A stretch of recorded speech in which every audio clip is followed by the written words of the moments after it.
Pues muy buenas tardes todas y todos, gracias por acompañarnos. Bienvenidos al primer conversatorio de nuestro ciclo denominado Retos a la Apertura Democrática, que tiene como objetivo discutir a lo largo de varias sesiones y a lo largo del año precisamente las situaciones, los contextos, los retos, las amenazas, las oportunidades que podemos encontrar en cuanto a la apertura democrática, no solamente en México, sino también en el resto de América Latina.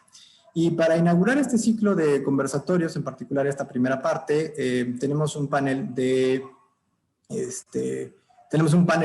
altísimo nivel. La verdad es que yo en particular me siento muy honrado de contar tanto con el comisionado presidente Julio César Bonilla como con el comisionado Aldrin Briceño, que me voy a atrever a hacer un comentario.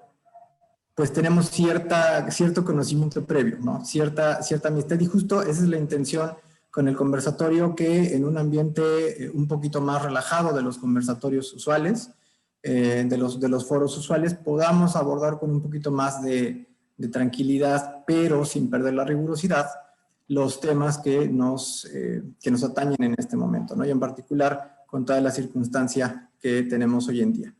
Y para ya no dar más vuelta, me permito leer las semblanzas de nuestros dos participantes, de nuestros dos ponentes, empezando desde luego con el maestro Julio César Bonilla Gutiérrez, quien, como decía, es comisionado presidente del Info Ciudad de México y es también coordinador de los órganos garantes en el Sistema Nacional de Transparencia. Lo leo muy rápido. Maestro en Derecho, especialista en Derecho Electoral, con mención honorífica por la División de Estudios de Posgrado de la Facultad de Derecho de la Universidad Nacional Autónoma de México, donde obtuvo la Medalla al Mérito Universitario en 2015, distinción que anualmente se otorga a la persona egresada con mejor desempeño de la generación.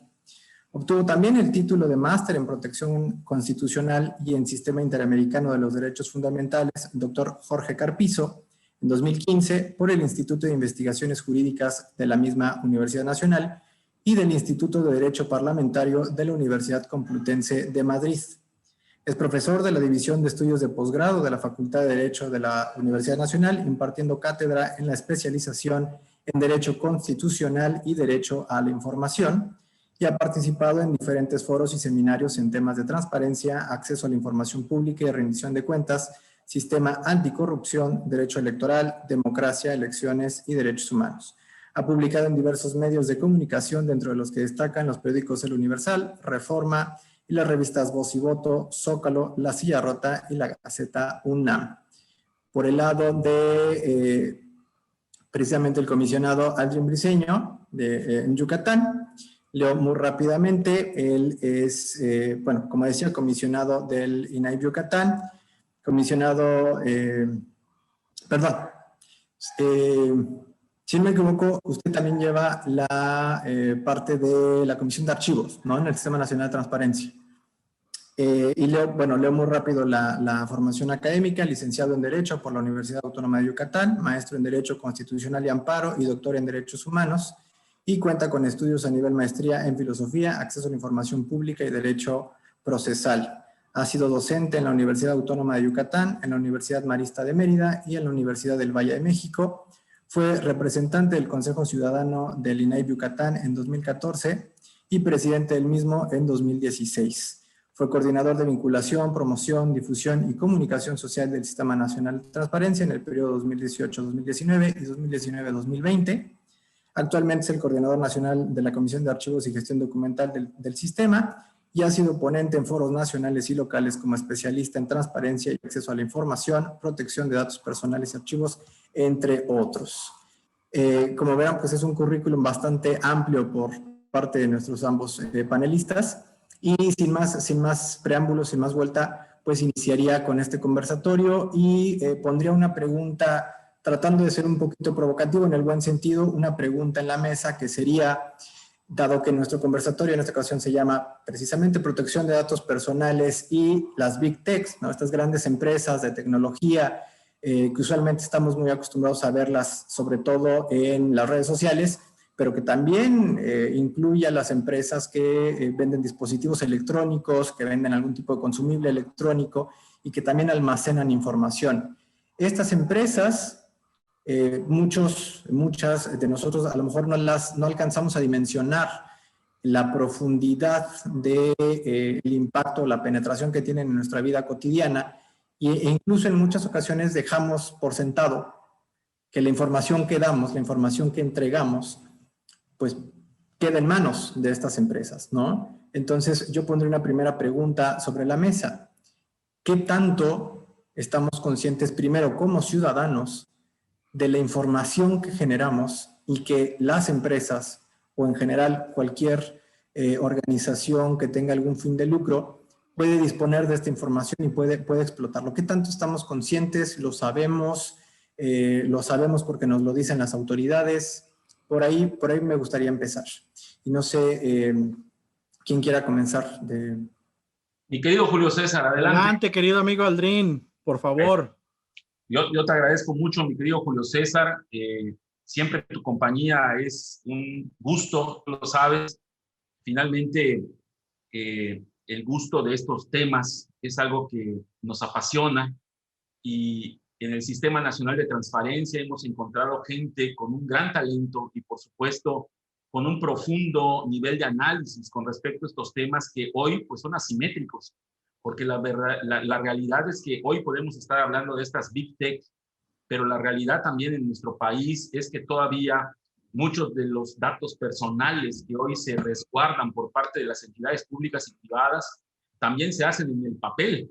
Sin embargo, ante esas dos realidades tenemos que encontrar un justo medio y ser una barra muy amplia con respecto a los temas que nos está tratando la actualidad cibernética en la cual nos encontramos inmersos. Muy particularmente yo quiero agradecer a nuestro querido amigo Ángel Rodríguez por la oportunidad de platicar acerca de estos temas. Sin lugar a dudas, Ángel, estás haciendo un trabajo extraordinario en el laboratorio, particularmente para el estado de Yucatán, y por supuesto poner estos temas sobre la mesa de la mayor actualidad y por supuesto que están todavía sujetos a debate. Yo quiero compartir y vamos a provocar una charla seguramente con Julio César en atención de que hay que entender que estamos en un cambio de paradigma. Y ese cambio de paradigma, de modelo que hoy podemos observar a nivel mundial, tiene que ver particularmente con los temas de las redes sociales, las plataformas electrónicas y lo que tú bien has señalado como el Big Tech, estas empresas que ciertamente no son solamente redes sociales, estamos hablando de aquellas plataformas de otra índole, incluso las empresas productoras de todo este mercado de la comunicación. Y esto es importante discutirlo porque este cambio de paradigma o este cambio de modelo, la realidad es que hoy estamos observando y somos observadores de este cambio. No tenemos claridad acerca del derrotero que va a llevar este cambio en términos reales, porque aún no sabemos el resultado. Estamos siendo hoy, de alguna forma, interactuando, estamos siendo intervenidos, estamos resintiendo este impacto de estar inmersos en el entorno digital, pero todavía no sabemos sus consecuencias. Todavía tampoco sabemos de los impactos que vamos a tener en nuestra mente, en nuestra interacción social. Se hablaba, recuerdo hace unos 10 años, acerca de la importancia de las aldeas globales. Bueno, hoy las aldeas globales son una realidad. Hemos pasado de pensar que las redes sociales eran este enorme abanico de libertad para encontrarnos hoy, que son ventanas muchas veces hacia nuestros propios intereses o a los intereses de aquellos que nos quieren poner en esa ventana lo que nos quieren vender. La realidad es que este cambio de paradigma todavía no sabemos a lo que nos va a llevar como humanidad, porque ciertamente, y esto es muy interesante por la penetración particularmente de los temas del teléfono celular, que lo mismo está en las grandes capitales de los grandes países del mundo, en todos los países del mundo, en las grandes capitales, pero también se encuentran en los municipios menores a 70,000 habitantes, haciendo una referencia a la ley de transparencia y a los lineamientos de nuestro sistema. Estos ciudadanos que se encuentran en estos municipios de menores de 70,000 habitantes, hoy por hoy estamos encontrando que siguen utilizando sin conocimiento sus propios teléfonos inteligentes para poder entregar esos datos personales que ciertamente están siendo hoy resguardados en algún lugar del mundo. El tema de las Big Tech hoy es un elemento fundamental para poder entender los nuevos espacios de libertad y particularmente de la libertad de expresión. Un tema que es pertinente, es de actualidad, como te decía, y de vigencia. El Big Tech, e insisto, son estas grandes empresas que transforman nuestra forma de comunicarnos. Y cuando transforma algo, nuestra forma de comunicarnos, quizá también está transformando nuestra forma o está transformando lo que somos. Está transformando nuestra manera de comunicarnos, está transformando la manera del diálogo que se hace con el otro. Y desde este momento estamos transformando la forma en como nosotros también estamos interactuando con las demás personas.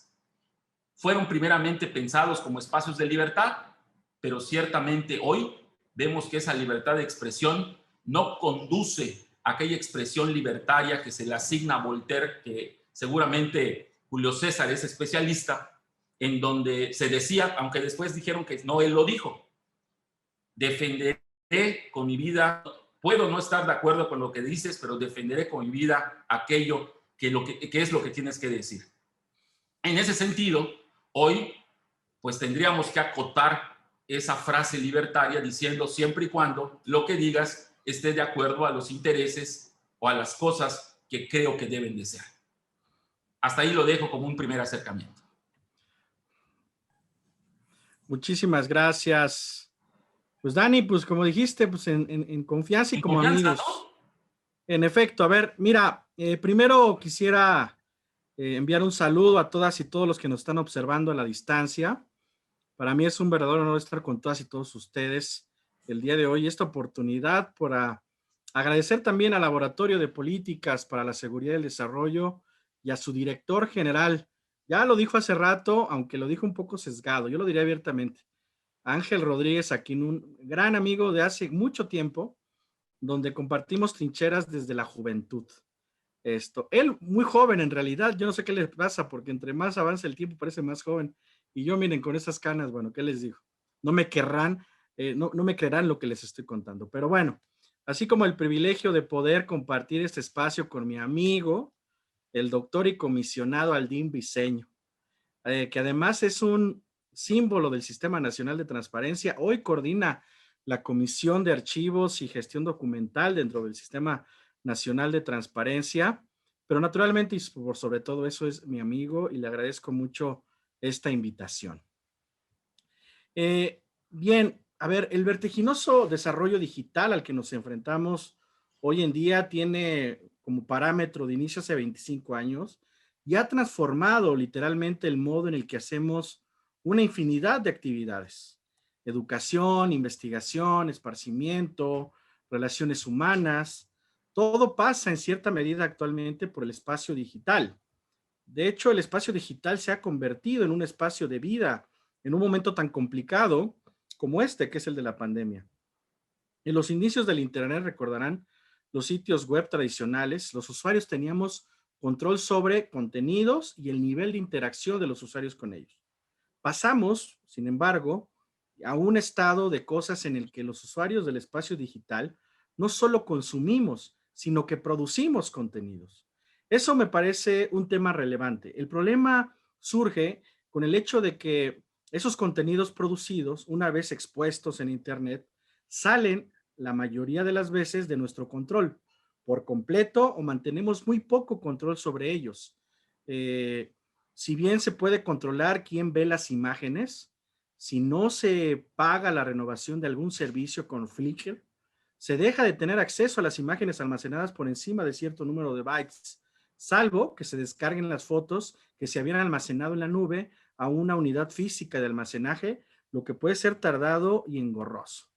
Hoy me parece que el nivel de organización de la información en el espacio digital permite acceder a información y datos de muy variados formatos y de forma individualizada y sobre una demanda específica.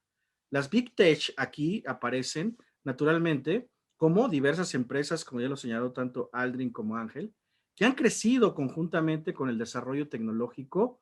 Algunas de ellas han alcanzado una gran relevancia al saber leer, adaptarse y responder incluso anticipadamente a las demandas de sus usuarios.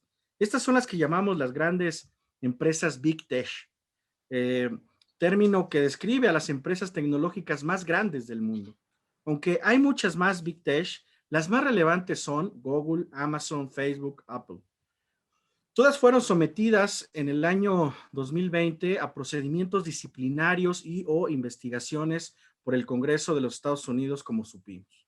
Incluso Google fue demandada por el Departamento de Justicia de ese país por cuestiones relacionadas con el manejo de información y datos de usuarios con fines comerciales que se han traducido en violaciones a legislaciones antimonopolio y en materia de competencia económica. Esto es tan solo un aspecto del manejo indebido de datos hoy en una era en la que naturalmente se ocupa el espacio público vía el espacio digital. Y eso es un reto verdaderamente democrático para todas y todos nosotros.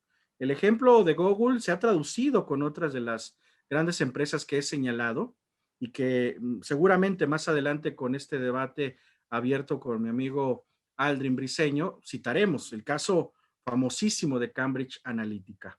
Este que señalé anteriormente fue sometido al Congreso de los Estados Unidos, pero recordemos que Cambridge Analytica fue sometido también a la jurisdicción del Parlamento Europeo y también al Congreso de Estados Unidos. Y eso es un síntoma natural de desarrollo tecnológico de las sociedades modernas y su enfoque naturalmente vinculado con los derechos humanos y la democracia. Otros ejemplos de las Big Tech, PayPal, Samsung o Microsoft, son eso. En Oriente, Baidu, por ejemplo, un buscador chino similar a Google, Alibaba, ¿no? Comercio electrónico chino similar a eBay o Amazon, y Tencent, productos y servicios de Internet desarrollados con inteligencia artificial y ofrecen servicios de publicidad chino. Es decir, las características del Big Tech no son exclusivas de Occidente. Y eso es un síntoma claro, un signo distintivo de la realidad que hoy ocupamos en Internet. Me parece que se ha ido desdibujando no solamente el mapa ideológico en las redes, sino el mapa de las fronteras de lo público y lo privado. Porque las características del Big Tech, además, no deja por de lado, naturalmente, el síntoma del capitalismo moderno y cuentan con un enorme capital, una tecnología muy avanzada y una presencia mundial. Es decir, el Internet no conoce fronteras.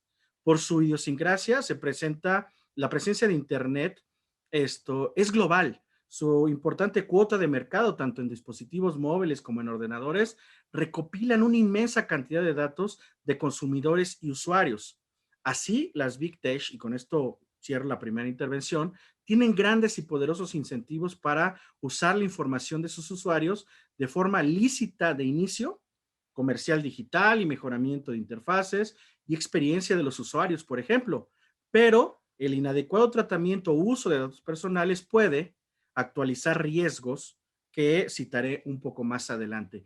Esta es una primera aproximación. Naturalmente, como dijera Miguel Ángel Bovero, uno de los principales discípulos, si no es que el principal discípulo de Norberto Bobbio, todavía le alcanzó o le está alcanzando a él la vida para reflexionar en torno a la democracia, el desarrollo humano y las tecnologías. Y él señala que el espacio digital, vinculado con la e-democracy, esto es un reto verdaderamente monumental para la humanidad, porque en la ruptura de lo público y lo privado, estamos naturalmente transitando hacia un océano en el que conviven de manera natural manadas de lobos junto con ovejas.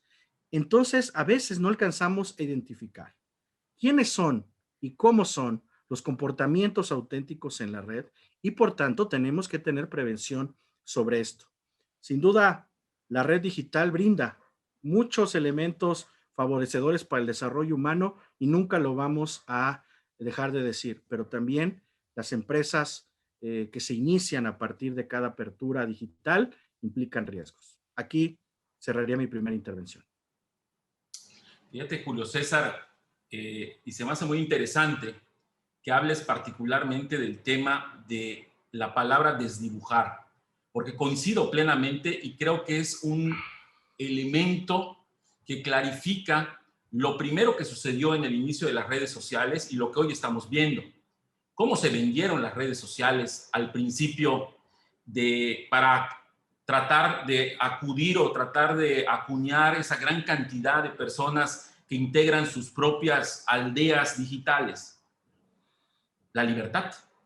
La libertad era el elemento esencial de estos lugares digitales en donde podríamos estar intercambiando todo tipo de opiniones, pero hoy opiniones que no iban a ser cortadas, censuradas, silenciadas por ningún tipo de situación.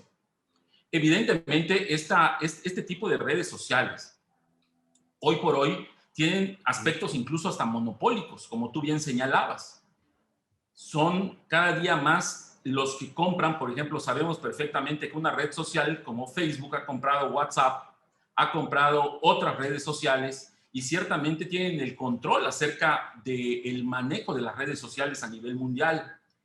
El tema es que, y el tema que me preocupa, y se lo comparto directamente al público que amablemente nos sigue en esta tarde, es que estas opiniones, en cuanto a ideas, en cuanto a juicios, en cuanto a razonamientos que hacemos y que plasmamos dentro de las redes sociales, dentro de las plataformas electrónicas, sean falsos o sean verdaderos, sean incluso correctos o incorrectos, son datos personales cuando son identificados a una persona en específico. Y en ese sentido, incluso pueden ser datos sensibles, porque van nuestras opiniones, esas opiniones en las cuales de manera correcta o incorrecta, falsa o verdadera, estamos convencidos. Y bajo esa lógica, pues queremos llegar a la mayor cantidad de gente de la red que me sigue o que estoy siguiendo. Entonces, ciertamente son datos personales, pero como tú bien señalas, hoy los repositorios de información y la ley lamentablemente va 2, 3 o muchos pasos atrás de la realidad tecnológica que estamos viviendo. Las palabras, mi estimado Julio César, hoy están siendo sujeto de estudio por los algoritmos de las redes sociales. Estas palabras que evidentemente son la semilla de las ideas, de los juicios, de los argumentos que nosotros podemos esgrimir, y estas palabras hoy están siendo precisamente estudiadas, analizadas por inteligencias cibernéticas que hoy por hoy pueden decir, si yo digo el nombre del anterior, por ejemplo, presidente de los Estados Unidos, seguramente aparecerá esta plática que estamos haciendo, particularmente señalada por el propio algoritmo. Entonces, estas palabras que están siendo hoy sujeto a estos estudios y estos análisis por estas grandes empresas, pues ciertamente pueden estar sujetas, me pregunto, pueden estar sujetas a una relación normal jurídica como cualquier empresa. Y me voy acercando un poco a la pregunta que nos hacía el propio Ángel, ¿no? Si son espacios privados o son espacios públicos. Porque evidentemente estamos hablando hoy de cómo lo vamos a diferenciar. Cuando estaba el tema, por ejemplo, de la censura o no censura, de acuerdo al enfoque como lo estuvieras viendo, de lo que hicieron con el expresidente de los Estados Unidos, bajándole su cuenta de una red social en específico, evidentemente, pues queda en la mesa una discusión muy profunda acerca de que si las empresas públicas tienen un impacto en las empresas privadas, tienen un impacto en la vida pública, tienen un impacto en la vida personal. Incluso podría yo decir que algunas de estas plataformas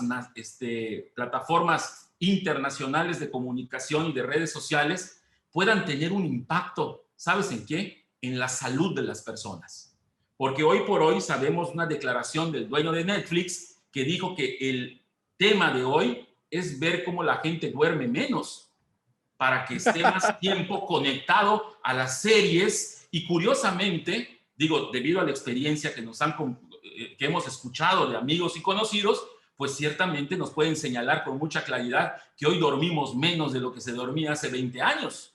Y eso va a tener, por eso inicié con esto, inicié de que todavía no sabemos los resultados del impacto o de esta correlación que estamos teniendo directamente con el tema de las redes sociales. Entonces, cuando me hacen estas preguntas, me salen muchas más preguntas. Y esto es, ¿requieren un tratamiento especial estas empresas que ya no son transnacionales, ya no son multinacionales. Concuerdo perfectamente con lo que dijiste, Julio César. Son empresas mundiales.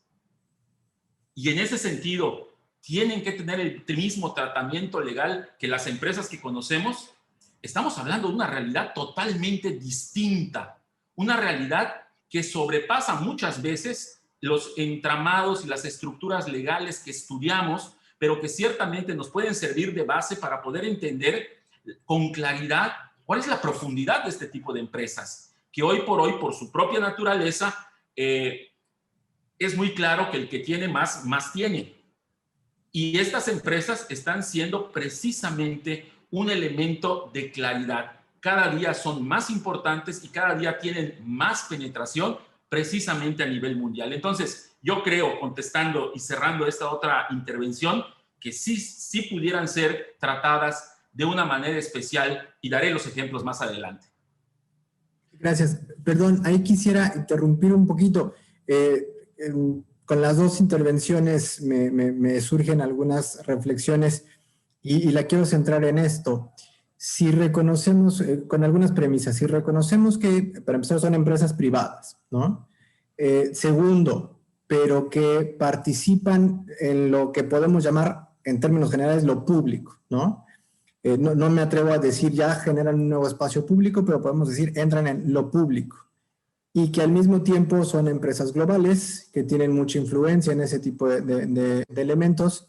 Y como decían, va de por medio el tema de la libertad de expresión, la construcción de la opinión.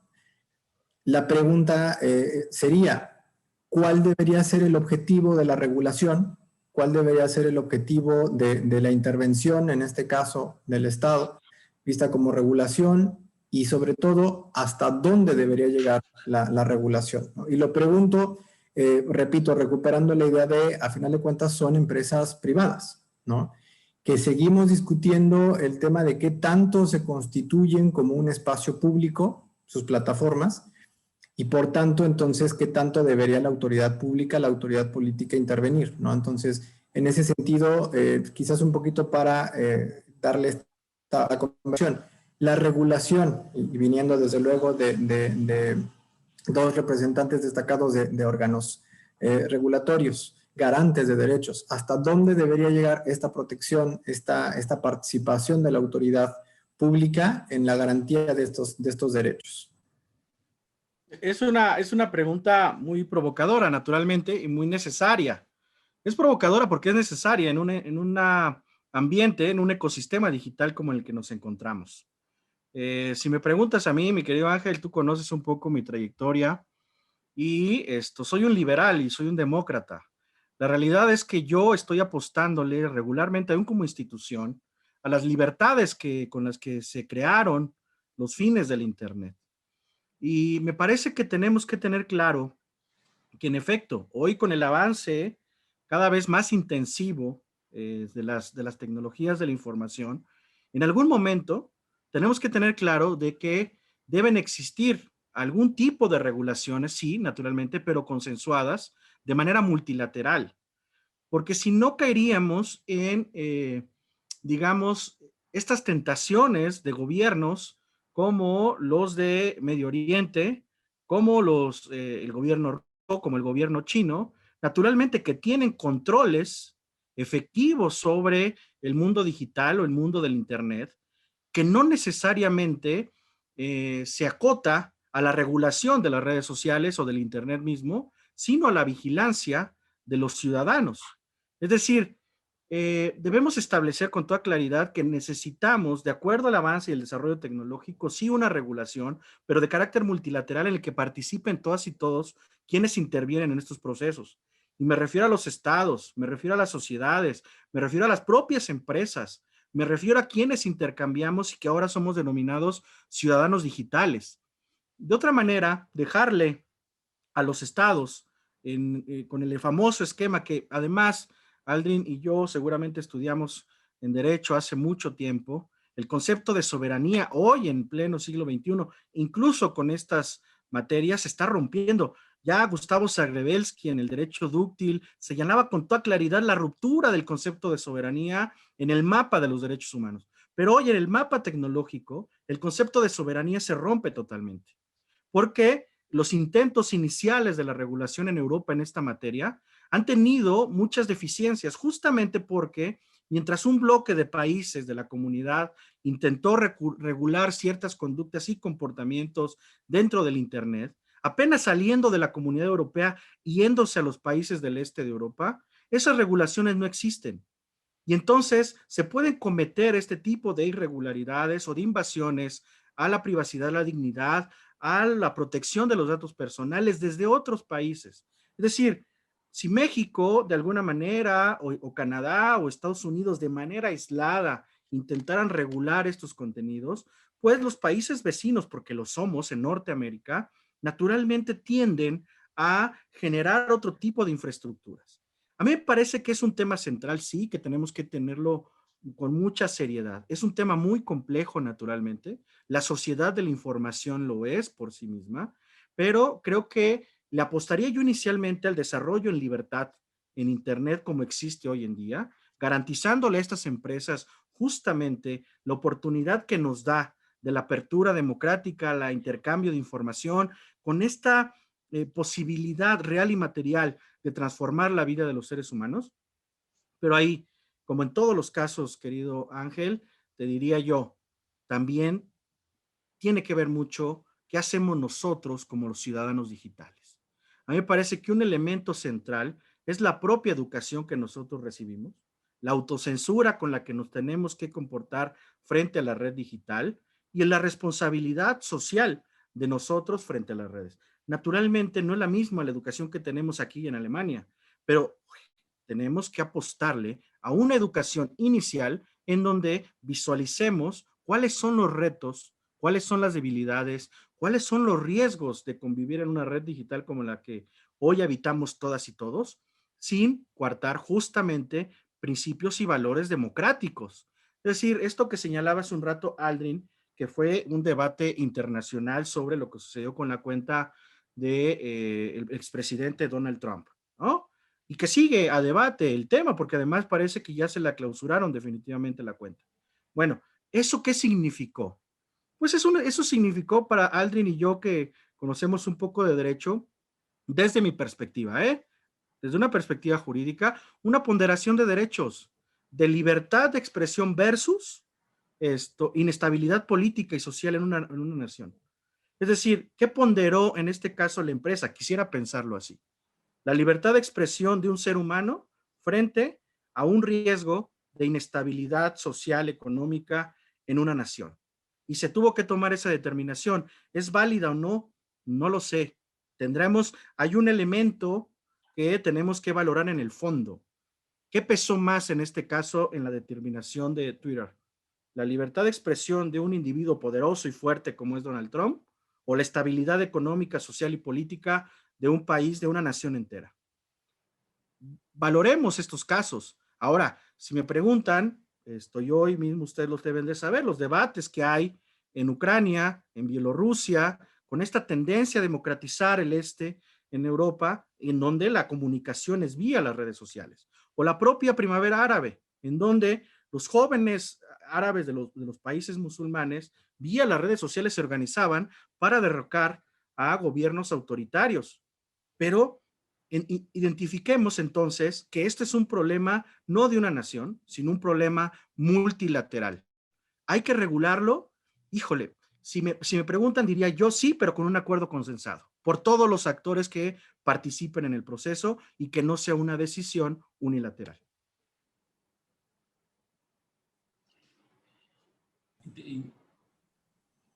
Ángel, muchas gracias por... Continúo entonces en esta charla. Y da dos elementos, yo creo que Julio, que marcan, no quiero decir la confusión, pero sí marcan con mucha claridad el tema tan complejo que significa a nivel mundial poder regular o no regular, y poder regularnos o no regularnos, que tiene que ver, coincido con él en el tema educativo.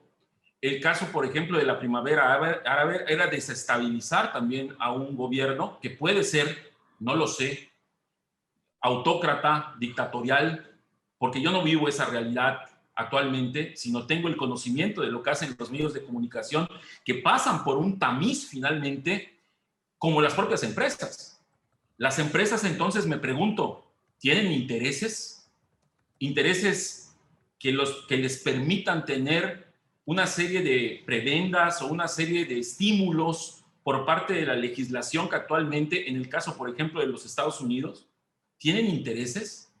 Y si estos, y si no te articulas a este tipo de intereses, ¿de qué razón o por qué razones hacen este ejercicio de ponderación que es muy estricto en el área pública?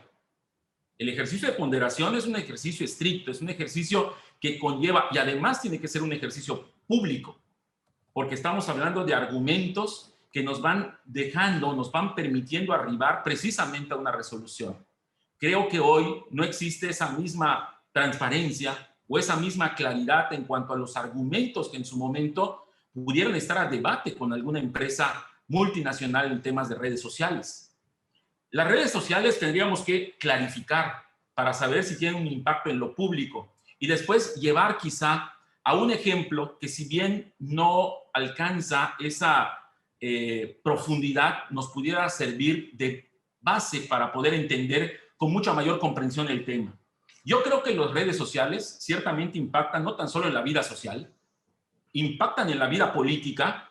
Lo hemos visto en las anteriores elecciones y las vamos a ver precisamente en las elecciones de este año en el caso mexicano, pero también impactan en el tema personal.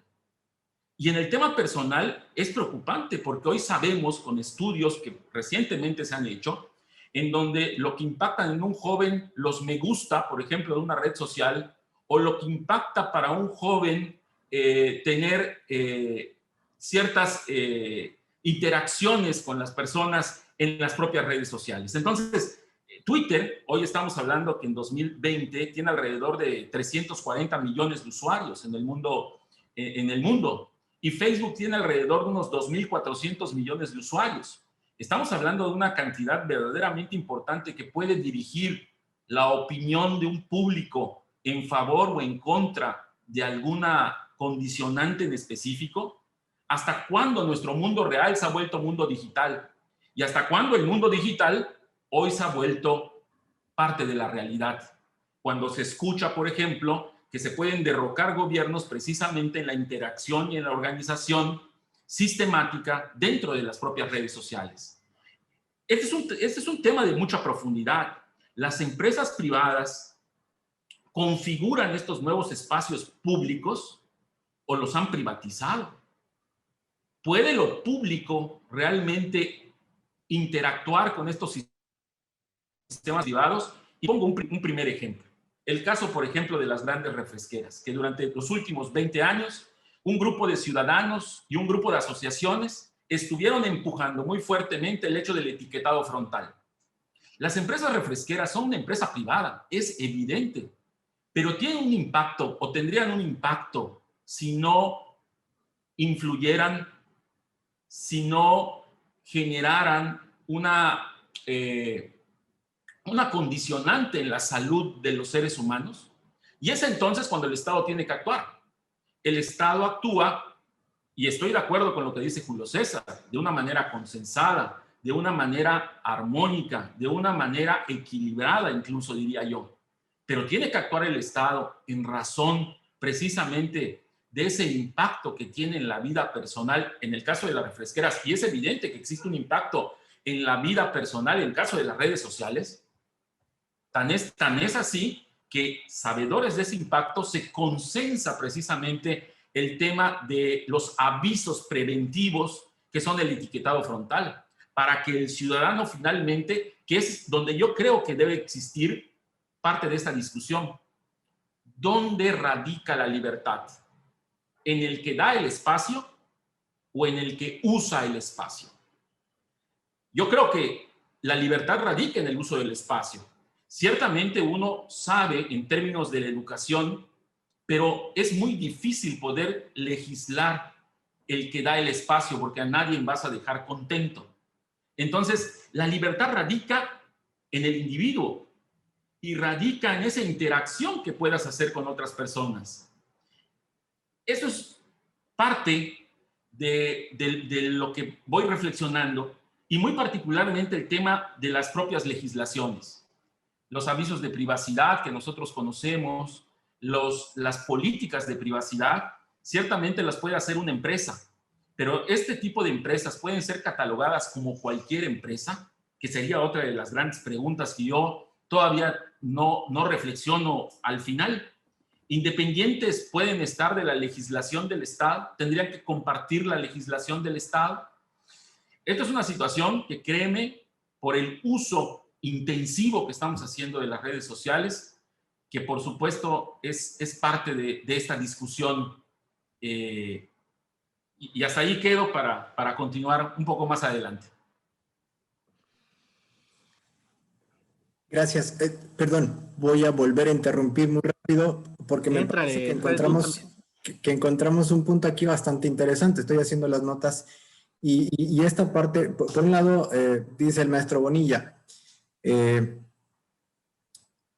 las empresas, entiendo yo, las empresas lograron la ponderación, ¿no? En el caso de Trump, la ponderación de el derecho de una sola persona o el beneficio público, ¿no? Eso nos podría hacer pensar en algún momento que las empresas serían capaces de realizar esa ponderación si las dejamos, ¿no? Pero por el otro, la reflexión del doctor Briceño es: la libertad radica en el individuo y en sus interacciones. Entonces, en el momento en el que entra en el espacio, en la plataforma de la empresa, que se siente con la autoridad de ponderar derechos que a final de cuentas le corresponden al individuo, ¿no? Ahí noto yo un conflicto interesante, ¿no? No lo digo en términos de una ruptura, sino de hasta dónde uno como usuario, porque en el fondo es eso, ¿no? Libertad sin responsabilidad no funciona, no existe.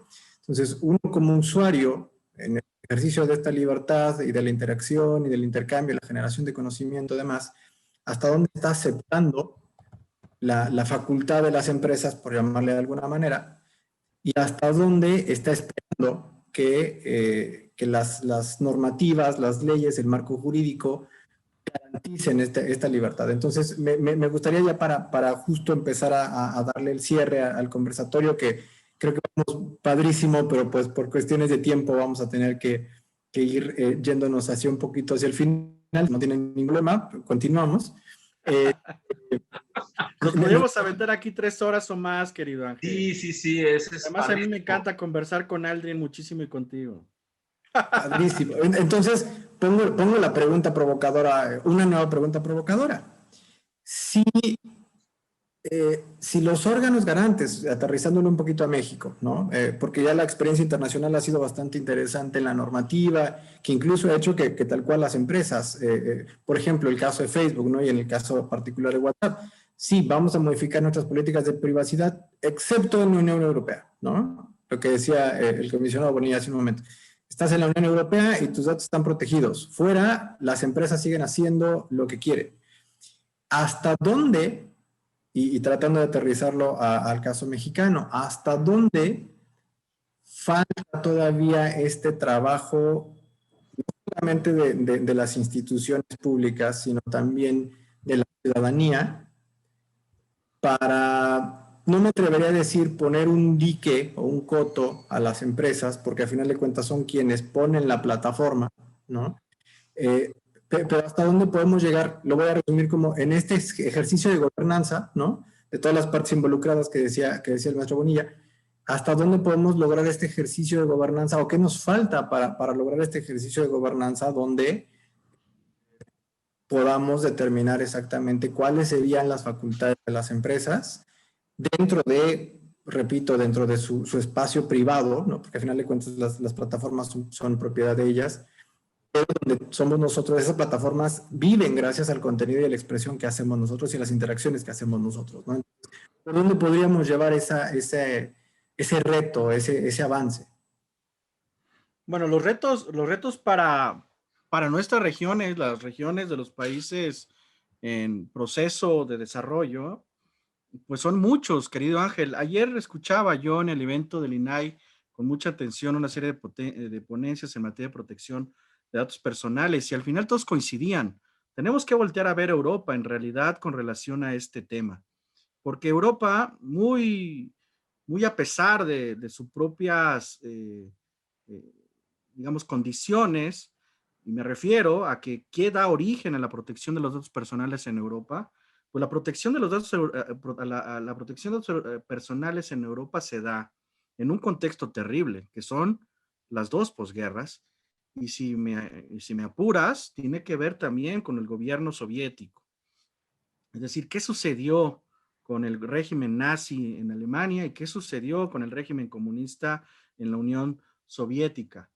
Y justamente cómo Europa se dio muy temprano a la tarea de proteger a los datos personales de su comunidad.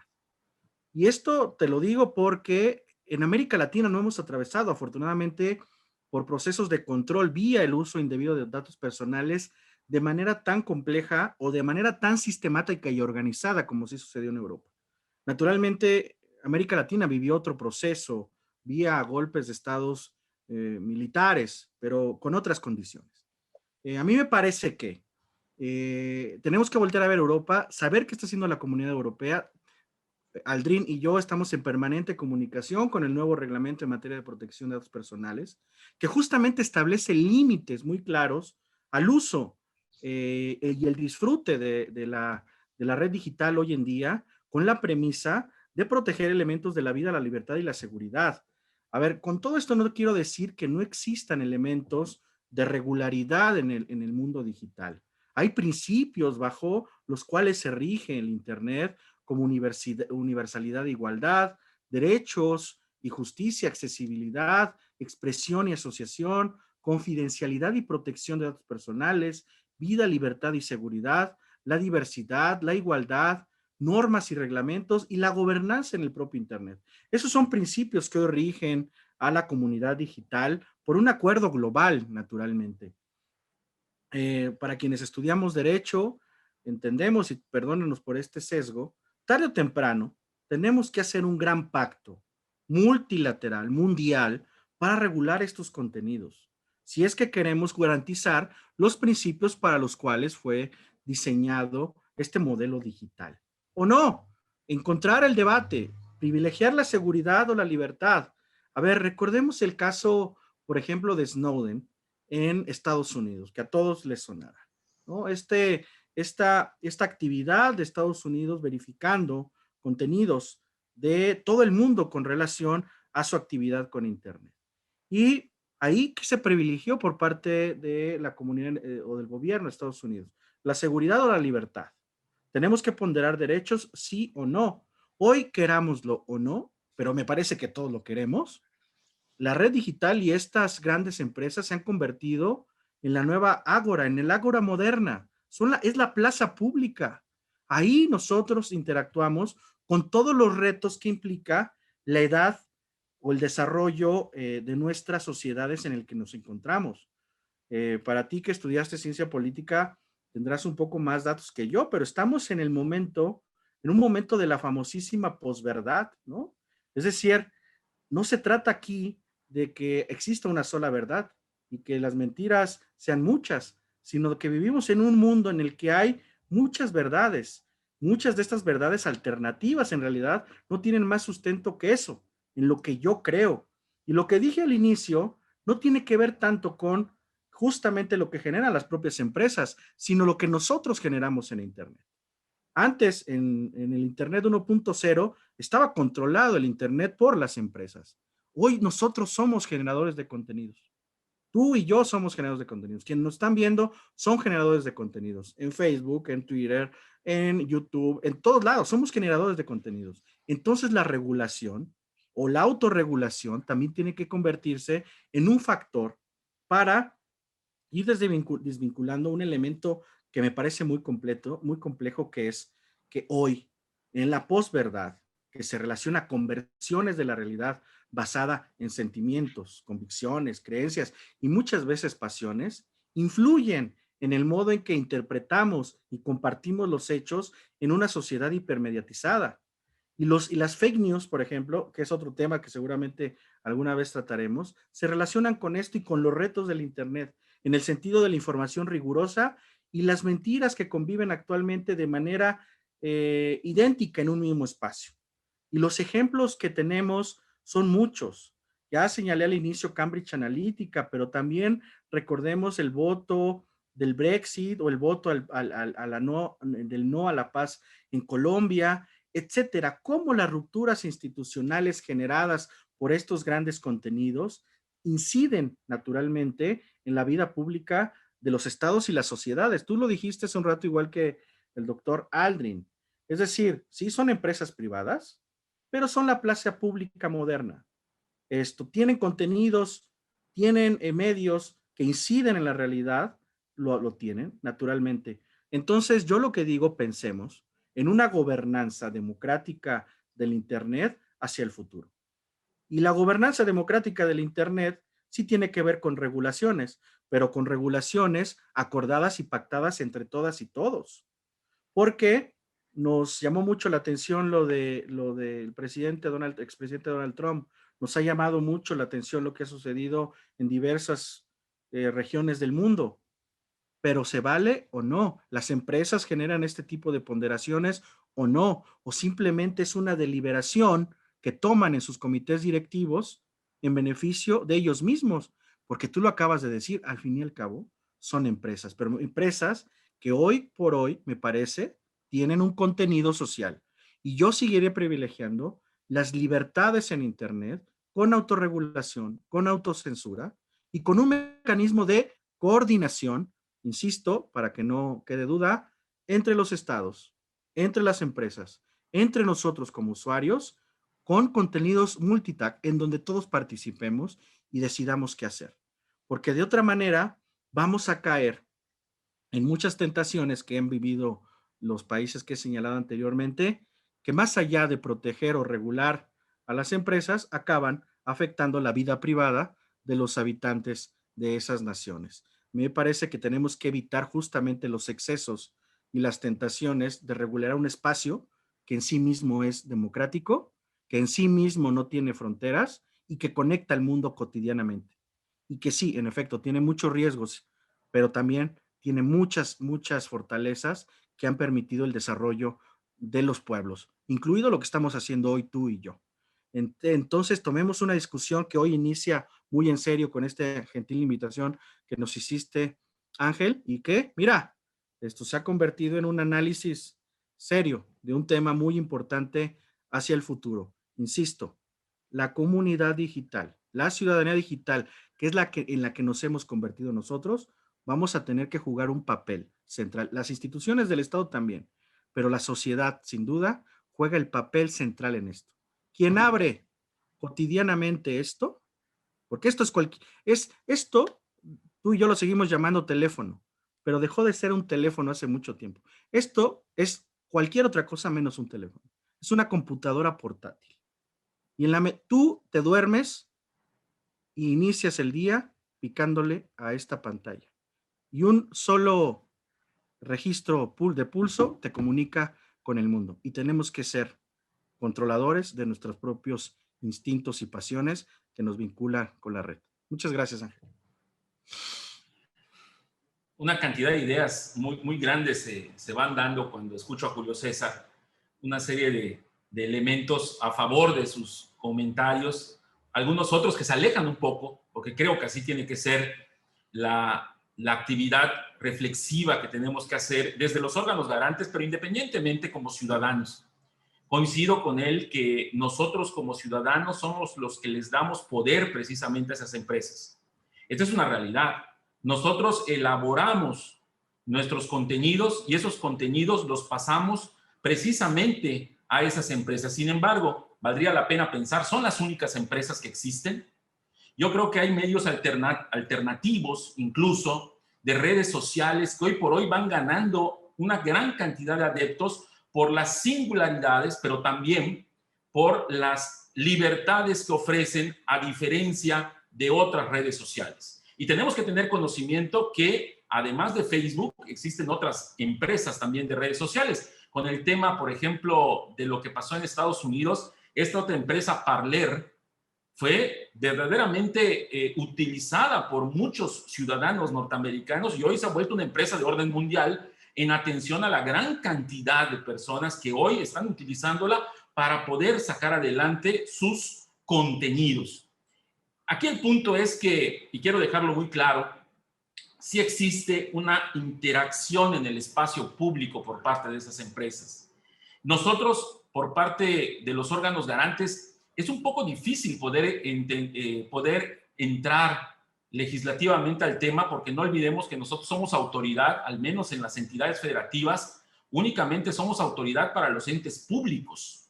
Los entes privados, nuestro órgano nacional, el INAI, es la única autoridad precisamente para los privados. Y yo creo que tuvo un gran acierto cuando se estaba dando esta discusión, particularmente por los cambios de las normas de privacidad de WhatsApp, salir a la calle, salir al espacio público, salir al ágora y alertar a los ciudadanos con información. Cuando los ciudadanos tienen información, tienen una mejor capacidad de decisión. Y es por eso que pueden decidir estar en una red social o estar en otra. El mundo no se acaba, porque si hablamos de porcentajes de los 7,000 o más de los 7,000 millones de seres humanos que somos en el mundo, Twitter, Facebook y las otras redes sociales son porcentualmente hablando minúsculas. Solamente que el impacto se da en las aldeas de decisión. El impacto se da en aquellos lugares en donde se toman las grandes decisiones de lo público y en donde impactan precisamente porque nosotros hemos dejado que impacten. Porque nosotros hemos permitido precisamente generando estos contenidos en atención a este afán de querer comunicar lo que hacemos y lo que pensamos. En este sentido, hemos cedido un poco en los temas de privacidad y ciertamente esta interacción de regular el tema de la libertad de expresión es algo que tenemos que seguir discutiendo para encontrar los caminos para que estemos o que estén todos los actores conformes. Estamos en un circo, si me permiten la expresión, de muchas pistas, querido Julio. La pista de lo que sucede con el convenio 108 y el 108 más en Europa, la pista de lo que sucede en las grandes capitales de la República y, por supuesto, municipios que aún no tienen un archivo público, no lo digamos de manera digital, simplemente de manera documental. Ese es la dimensión de la complejidad de este tipo de situaciones. Porque ciertamente, como bien decía Julio, todos tenemos esa computadora personal, pero no sabemos con mucha claridad el impacto que está generando para con la propia comunidad. En ese sentido, yo creo que sí tenemos que buscar un cambio sin ruptura, un cambio que concilie, la conciliación de todos los actores, porque hoy parte de la sociedad se ha visto agraviada, dolida, precisamente porque no logramos entender si estas redes sociales son un vehículo de libertad o una interacción que nos permite la censura. Esa es la gran discusión. Y en ese sentido, ciertamente hay que sentarnos y dialogar. No olvidemos que el propio gobierno de los Estados Unidos ha puesto en el banquillo del Senado de ese país a estas grandes empresas que ciertamente tienen influjos monopólicos, pero también la propia libertad del mercado va generando otros espacios de interacción que están permitiendo también que la gente los conozca y que la gente los utilice. Si no, veamos qué es lo que pasó con WhatsApp, que incluso ante el aviso, por ejemplo, de lo que comentábamos del INAI, y a nivel mundial se dio este aviso acerca de los temas de privacidad, que ya iban a saber precisamente no tan solo tu número telefónico, sino los lugares, iba a haber un repositorio de las llamadas, iba a haber un repositorio de una gran cantidad de elementos de privacidad que se iban a liberar y se iban a compartir, por ejemplo, con Facebook, se iban a compartir con otras empresas del mismo grupo, como subieron otras empresas del ramo, como son Telegram o Signal.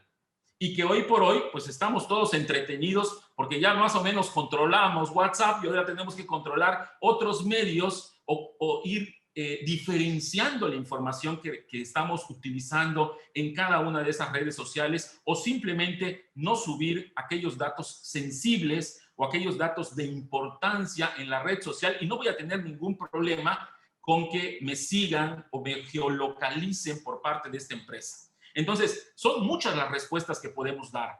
El tema es la importancia de que esas respuestas estén ciertamente construidas con información de calidad. Cuando podamos lograr eso, cuando los espacios, el combate que estamos haciendo cotidianamente con las fake news, con estas noticias, la infamia, la mentira que campea, porque ciertamente tú te puedes doler de esta situación ante la empresa de la red social, pero muchas veces no tienes un resultado satisfactorio al nivel de lo que pasaba con los medios tradicionales. Y yo creo que esto, y con esto cierro, mi querido Ángel, no estamos ante lo tradicional y no podemos poner este vino nuevo en alforjas antiguas.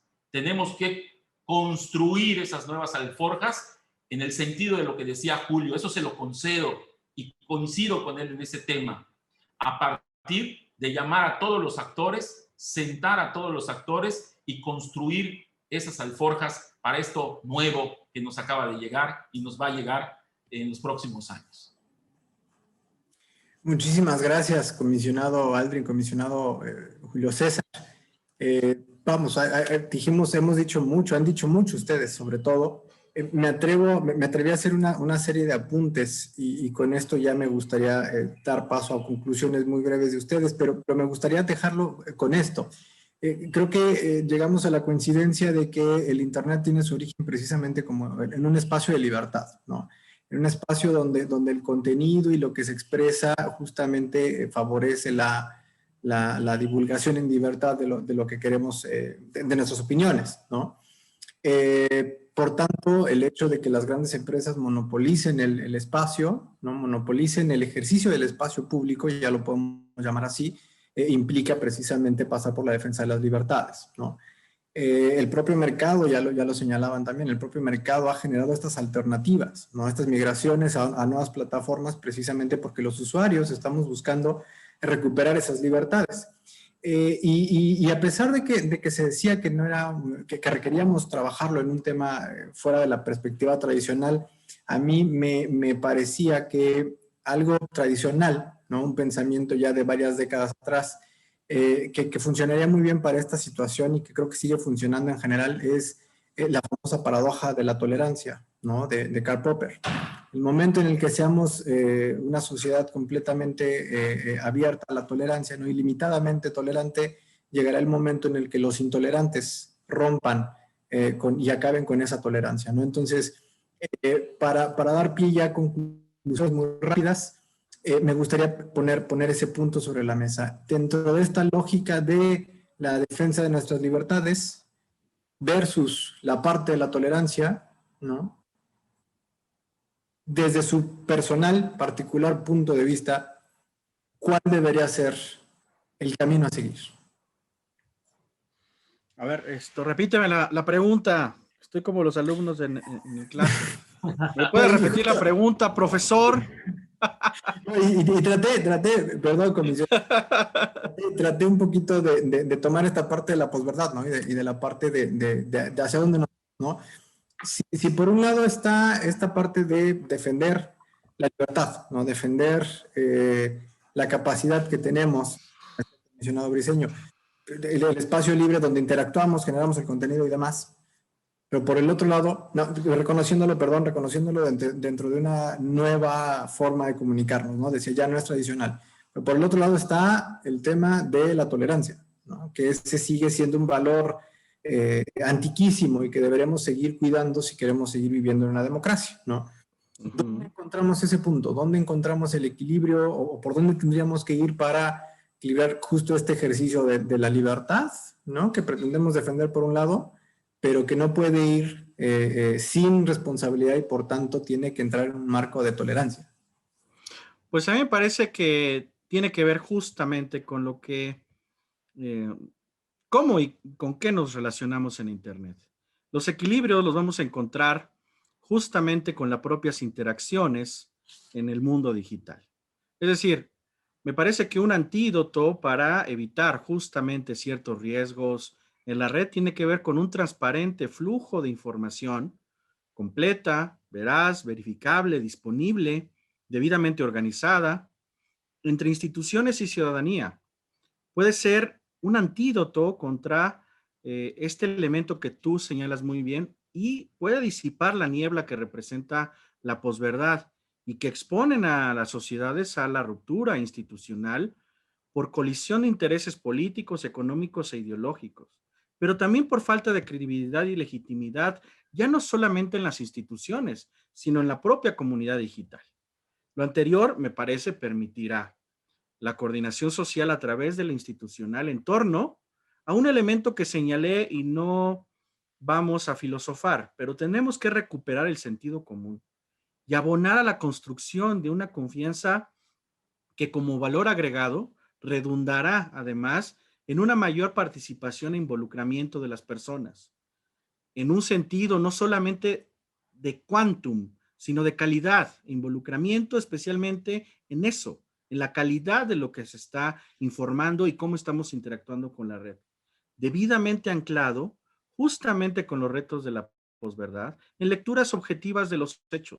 Eso solidificará, me parece, el entramado de lo digital con lo material y como personas, en esta realidad hipermediatizada, debemos seleccionar inteligentemente nuestras fuentes de información.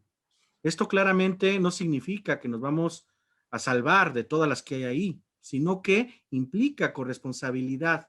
Lo señaló muy bien Aldrin hace un rato, de cara a lo digital en sentido de verificar las fuentes a las que accedemos antes de compartir información potencialmente falsa. En conjunto, instituciones, personas, sociedad, debemos contraatacar y reivindicar la idea de la verdad, insisto, del sentido común. Al detectar información falsa debemos señalarla, actuar de manera corresponsable, porque muchos dirían, ¿cuánta falta nos hace Giovanni Sartori, que describía muy bien el famoso Homo Videns?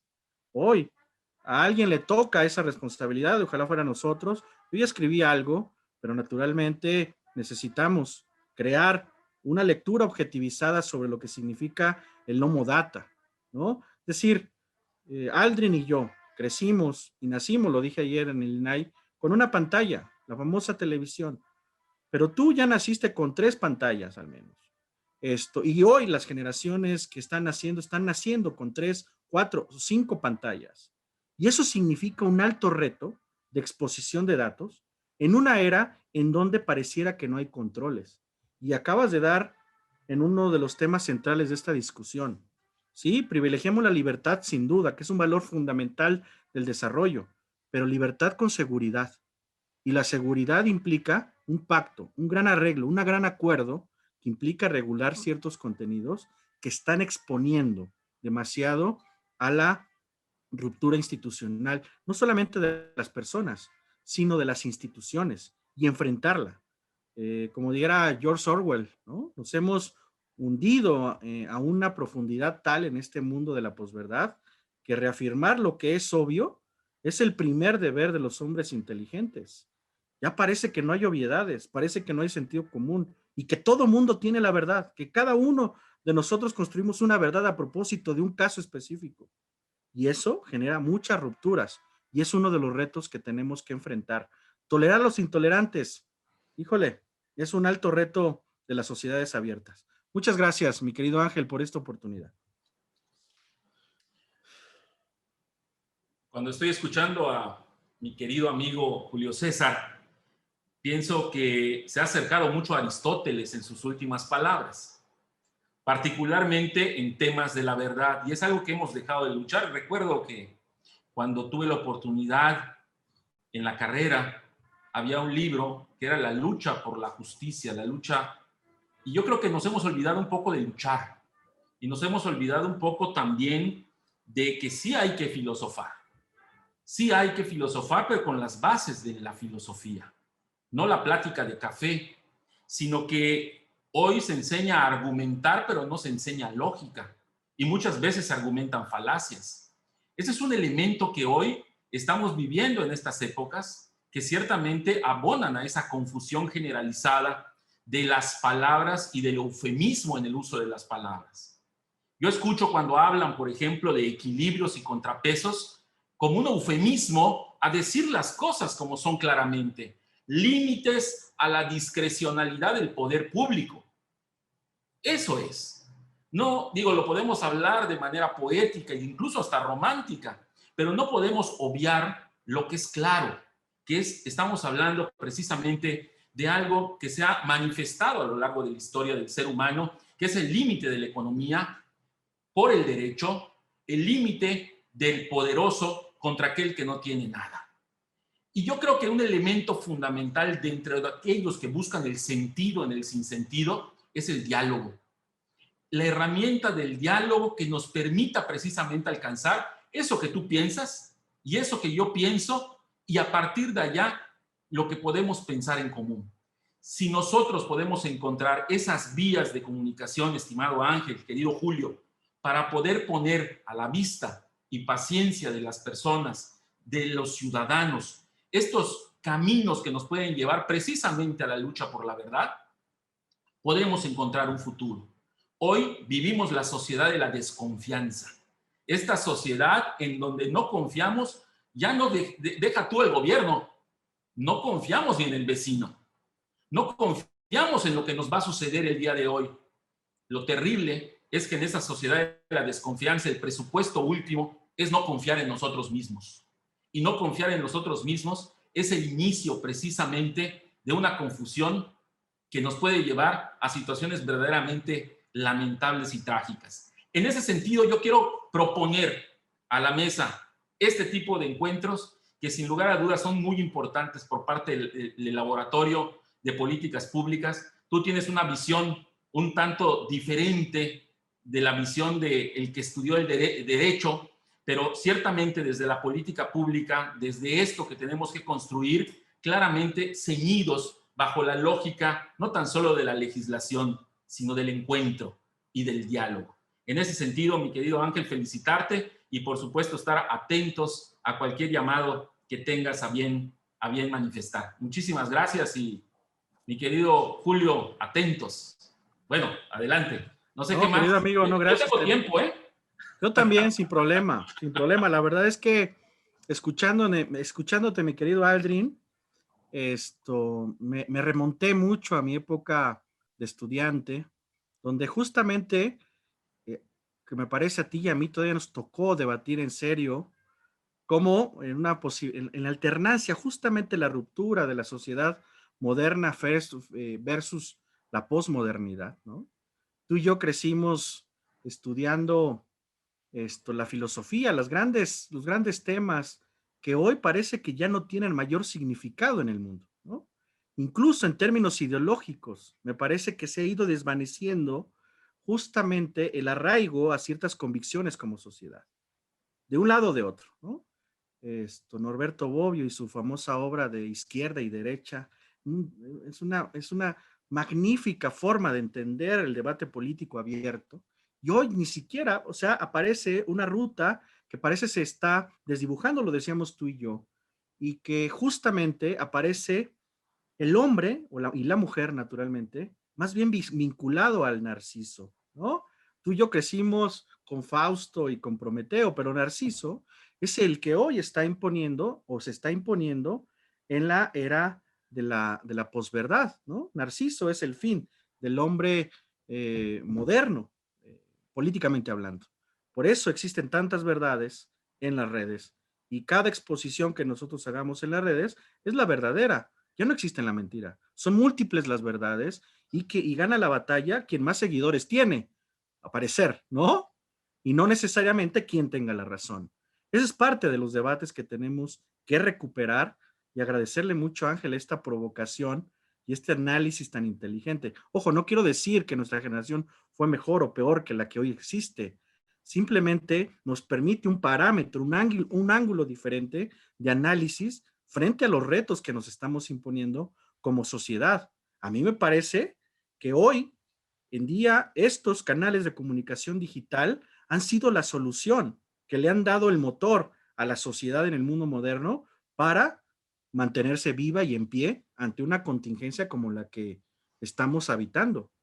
La generación en la que pertenecimos Aldrin y yo, nada más nos sentamos en el sillón como receptores de información, por eso cité a Sartori, pero hoy no solamente somos receptores de información, estamos interactuando, estamos generando información y eso es parte de las grandes ventajas de la humanidad hoy en día, con los retos y con los análisis que hoy estamos discutiendo aquí y que me alegra mucho. Cierro con una pincelada de lo que provocas, mi querido Julio. Venimos quizá, o existe en el mundo, la confrontación ideológica, y esa siempre es enriquecedora. Hoy vivimos la confrontación de la imagen, y la imagen siempre es desierto, y la gente siempre tiene sed de buenas ideas. Muchísimas gracias, comisionados, comisionado presidente Julio César Bonilla, comisionado Aldrin Briceño. Créanme que sí les voy a tomar la palabra de continuar llevando la discusión y les agradezco nuevamente en nombre del laboratorio que hayan aceptado la invitación. Tómenlo quizás como la primera de muchas invitaciones, espero, para discutir estos temas, porque precisamente si olvidamos y si dejamos de lado la parte fundamental, una de las partes fundamentales de la democracia, que es el debate de ideas, ¿no? El contraste, el diálogo, la construcción de acuerdos, la construcción de alternativas. Entonces estamos dejando de lado buena parte de los fundamentos originales de lo que, por lo cual escogimos la democracia, ¿no? Como una forma de gobierno que, ya decían antes, ¿no? Quizás no sea la mejor, pero definitivamente es lo mejor que tenemos en este momento, ¿no?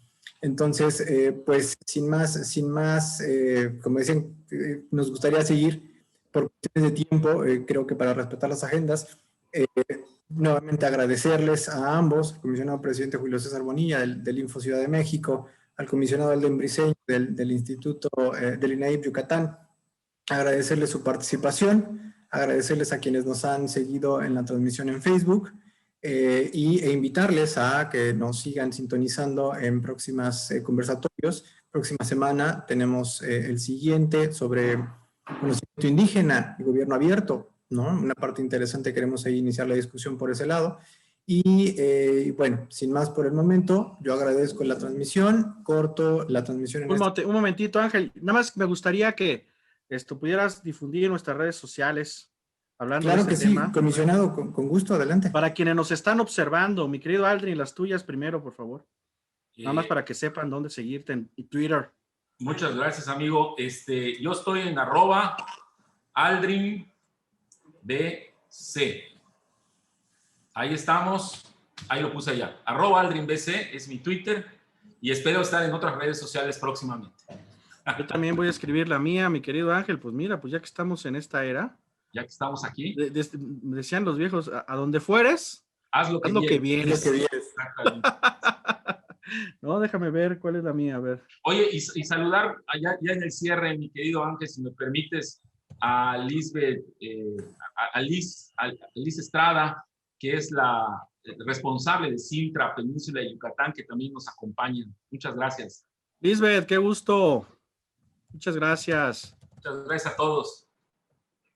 A ver, Julio, ¿ya se atrasó? Ahí está ya. Ahí está. Esa es la mía para que nos sigan. Y de verdad, Ángel, muchas gracias por esta oportunidad. Aldrin, un placer haber compartido esta mesa contigo, como siempre. Es una discusión exquisita. Gracias, Lisbeth. Gracias, Ángel, por esta oportunidad y seguimos a sus órdenes. Gracias a ustedes, comisionados. Muchísimas gracias. Y también nosotros estamos pendientes. Muchísimas gracias. Hasta luego. Hasta luego.